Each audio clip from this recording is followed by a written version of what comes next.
Iran strikes U.S. Embassy in Aramco. Gulf War 2.0 begins.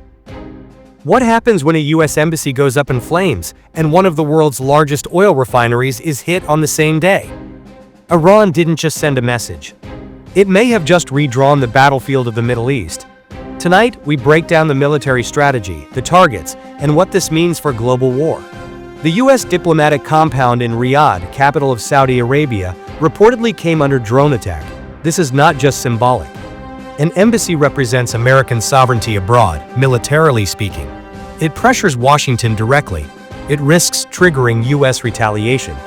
It signals that diplomatic zones are no longer safe zones. If confirmed as a direct Iranian strike, this crosses into extremely dangerous escalation territory. The second target? The Ras Tanura oil refinery, operated by Saudi Aramco, one of the most critical energy facilities on Earth. Ras Tanura processes roughly 550,000 barrels per day. Hitting this site isn't just military, it's economic warfare. Why? Because disrupting Saudi oil spikes global energy prices, impacts Western economies, pressures U.S. allies, signals Iran can threaten the global energy lifeline. This is strategic targeting, not random aggression. Iran has spent years perfecting drone warfare. Most analysts believe variants of the Shahed series long-range drones were used, the same type deployed in multiple regional conflicts. Why drones? Cheap compared to ballistic missiles, harder to intercept in saturation waves.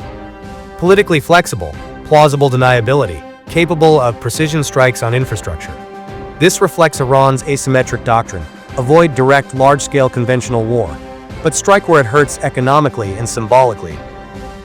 Why hit Saudi Arabia? Because Saudi Arabia is a key U.S. ally, a major oil producer, a strategic counterweight to Tehran. By striking inside Saudi territory, Iran is signaling, if we are attacked, your partners will pay the price. It expands the battlefield beyond Iran's borders. Let's talk strategy. If U.S. interests are hit, energy infrastructure is damaged, oil markets destabilize, then Washington faces a decision: limited retaliation, massive strike on Iranian military assets, or diplomatic de-escalation. Each choice carries enormous risk, especially near the Strait of Hormuz, one of the world's most critical energy choke points. If that waterway is threatened, oil prices could explode overnight. Gulf air defenses are being tested. Drone saturation tactics are proving difficult to fully stop. Critical infrastructure remains vulnerable. Escalation is moving from proxy war to direct confrontation. This is no longer just shadow conflict. This is overt strategic signaling. If strikes continue, energy markets destabilize. U.S.-Iran direct confrontation becomes more likely. Regional allies may mobilize. Insurance rates for shipping skyrocket. Global inflation pressures return. And once oil becomes a weapon, everyone feels it. These strikes on a U.S. embassy in Saudi Aramco represent a shift from proxy confrontation to targeted economic and diplomatic escalation. Iran is demonstrating reach.